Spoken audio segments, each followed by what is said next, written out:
It echoed. Hello, hello, hello.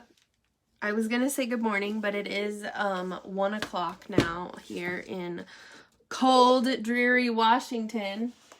It was supposed to be 70 today, and it is not 70. Anyway,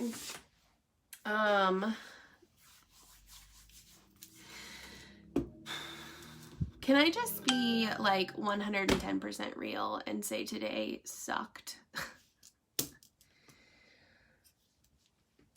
Today sucked. But it's getting better. It's getting better. The day is getting better. So, it took me a really long time to get through to the nurse today, Ricky's nurse today. God's got jokes, y'all. He's got jokes. Ricky's nurse today is Noah.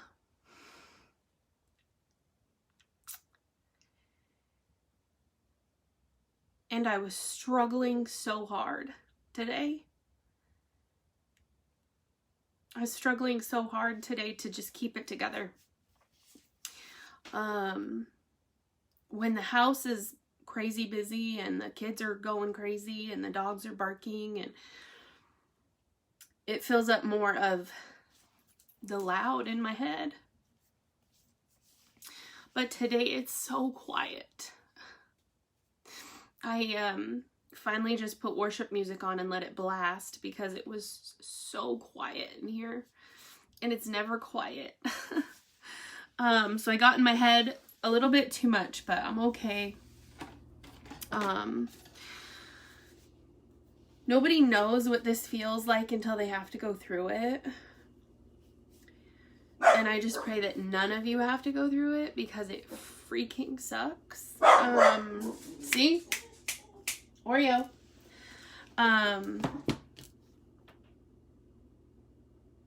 Anyway, so I'm gonna get on with it, because I have things to do. What's today? It's today the 13th or the 14th? Today's the 14th, yes? The 14th? I think there must be somebody dropping stuff off at the door. So today's the 14th. We're gonna read from Ricky's, devotional first. September 14th, Defending God. Luke 9, verse 51 and 56. See, this is why I don't read this until after I get an update, because I don't know, maybe I should switch that up. Maybe I should do it the other way around. Anyway, a gentle answer turns away wrath, but a harsh word stirs up anger. Proverbs 15, verse 1. The anti-God bumper stickers got the attention of a university professor. A former atheist himself, the professor thought the owner wanted to make believers angry. The anger helps the atheist to justify his atheism, he explained. In recalling his own journey to faith, this professor noted the concern of a Christian friend who invited him to consider the truth of Christ. His friend's sense of urgency was conveyed without a trace of anger. He never forgot the genuine respect and grace he received. Believers in Jesus often take offense when others reject him. But how does he feel about rejection? Jesus constantly faced threats and hatred, yet he never took doubt about his deity personally. Once, when a village refused him hospitality, James and John wanted instant retaliation. Lord, they said, do you want us to call fire down from heaven to destroy them? Jesus turned and rebuked them. After all, Jesus came not to condemn the world, but to save it. God doesn't need us to defend him. He wants us to represent him. That takes time, work, restraint, and love. Why is it always the last sentence in the freaking thing that makes me choke up? So God doesn't need us to defend him. He wants us to represent him. That takes time, work, restraint, and love. Oh. So that was Ricky's today? Today is mine. September 14th is waiting.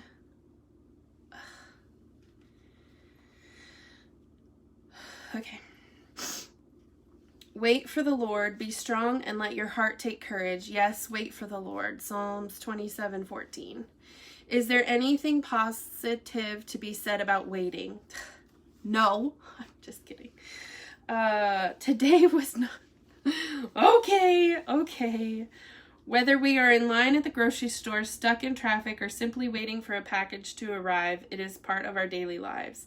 Waiting seems like a colossal waste of time, and yet God tells us specifically 35 times or so we are to wait for the Lord. Okay. The concept of waiting on God seems to originate with the psalmist. Perhaps it was because he was so often stuck in perilous situations, and he knew his only hope was God. The kind of waiting he speaks of is not passive, as though our spiritual lives are put on hold until God comes through with our request. It is an active display of faith.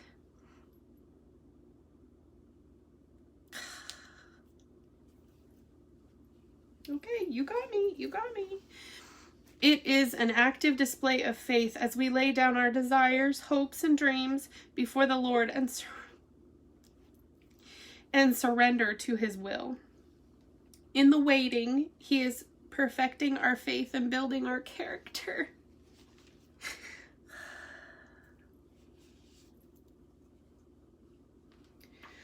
Oh my God. Oh Lord, how I loathe waiting. You got that right. I am so impatient. Didn't I write about that this morning? Didn't I write about being impatient? Gosh. God, grant me the grace to humbly wait upon you as you conform me to your image. Your timing is best, and I surrender to it. I guess I should have read this morning. I guess I should have just read it before I got report. Oh my gosh.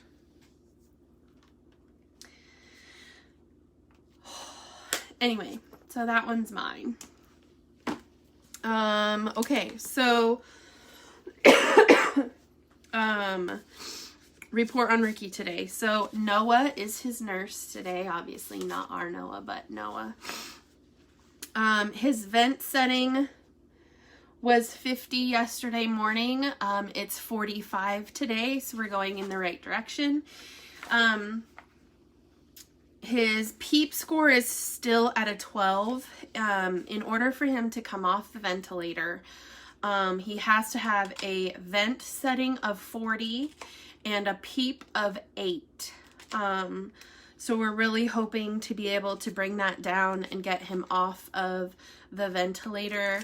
I mean, my hope would be like tomorrow, but hopefully by the end of the week. He's still on dialysis. That's the CRRT. It's a 24-hour continuous dialysis for his kidneys. They have brought, is that even a word? They have brought his pain medication down. He is on fentanyl. I don't remember what the dosage was before, but it's down to 100 now. I asked the nurse today, I haven't asked this question before, but I asked the nurse today, is he in a lot of pain? Because I didn't understand why he was on so much pain medication. I said, is there something that's painful for him? And he goes, you have to think he literally has a tube coming out of everything in his body, right? He's got the ventilator, he's got a catheter, he's got the other one, he's got IVs, he's got the CRT line that's doing the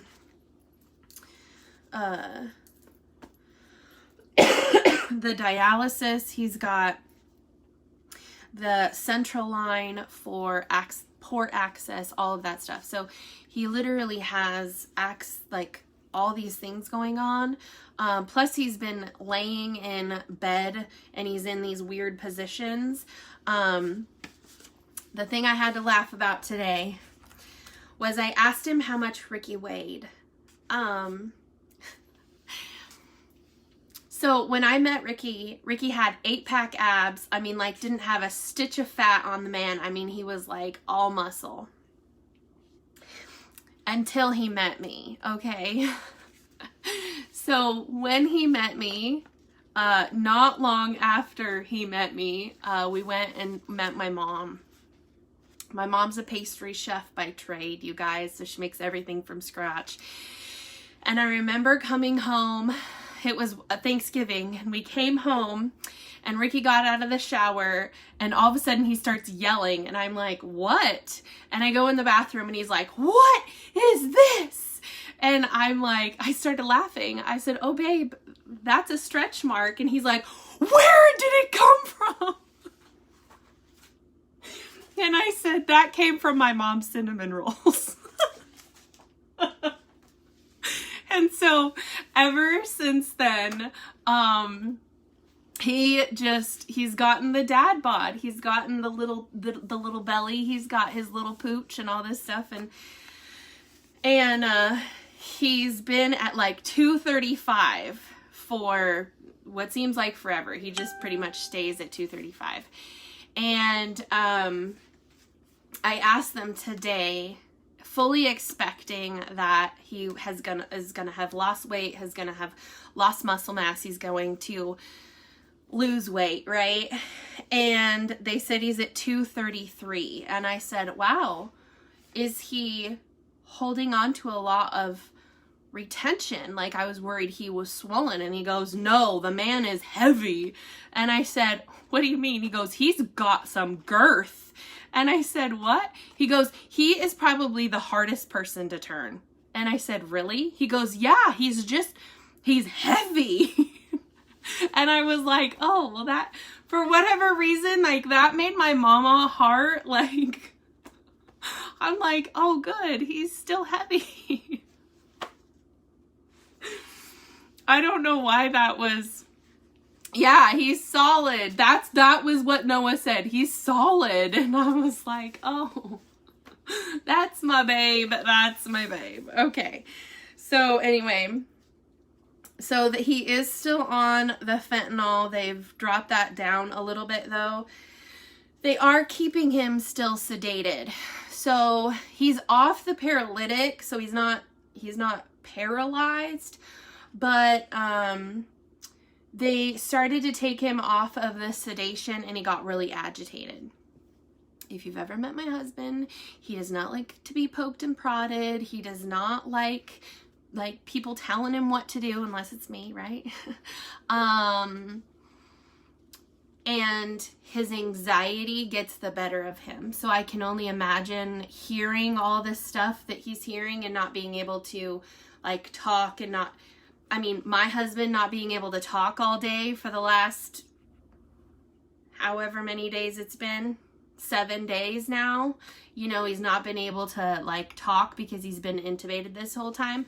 Like, he's probably like literally losing his mind right now. So makes sense that he would get a little agitated, especially, you know, if he's starting to come to a little. So they did change up his medication in that aspect though, because the doctor he has today, the Versed, which is the anxiety sedation medicine that they have him on, he was at an 8 milligrams or whatever it was, micrograms. And that's really high, and people can withdraw from that when they start to come off of it. So they moved him down to 6, and now he's at a 2. But at a 2, he was still getting agitated. So they changed it a little bit and put him on it's called propofol. Anyway, it's a different kind of sedation, but it doesn't hold the same, characteristics where he'll get, if they wean him off, he'll have withdrawals. So they wanted to switch to that one so he doesn't have any kind of withdrawals or anything. With the medication change for the sedation.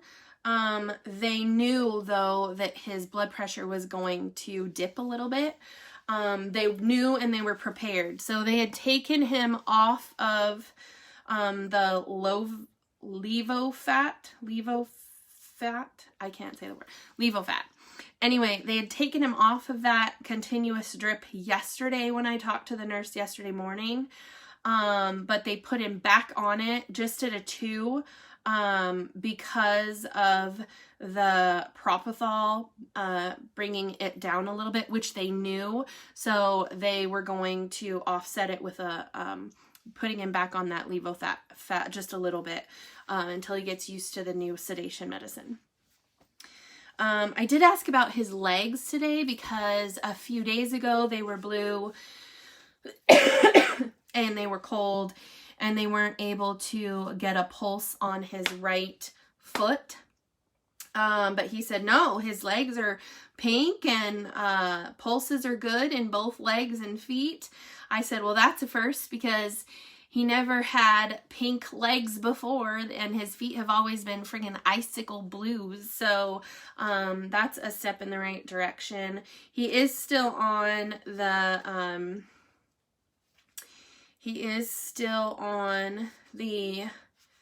blood thinner, which I'm going to assume he's probably going to be on that for forever now. Just because of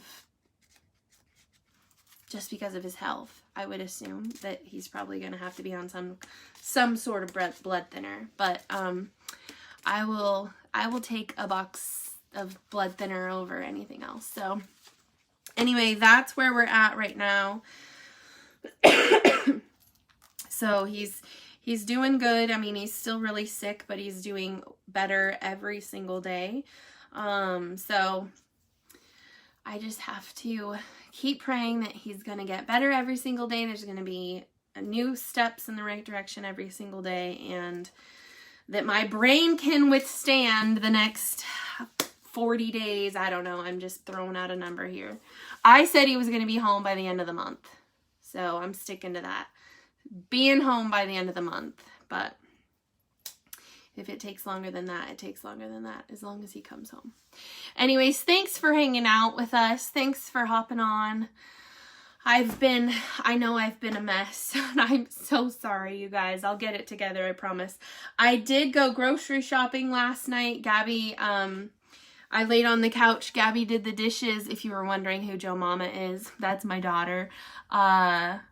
So she did the dishes last night and then cleaned out the refrigerator, and I made a grocery list and we actually went grocery shopping last night. So I have a list of things to make. So if you guys want to cook with me this week, I would love to be back in the kitchen with you. I've missed you all so much.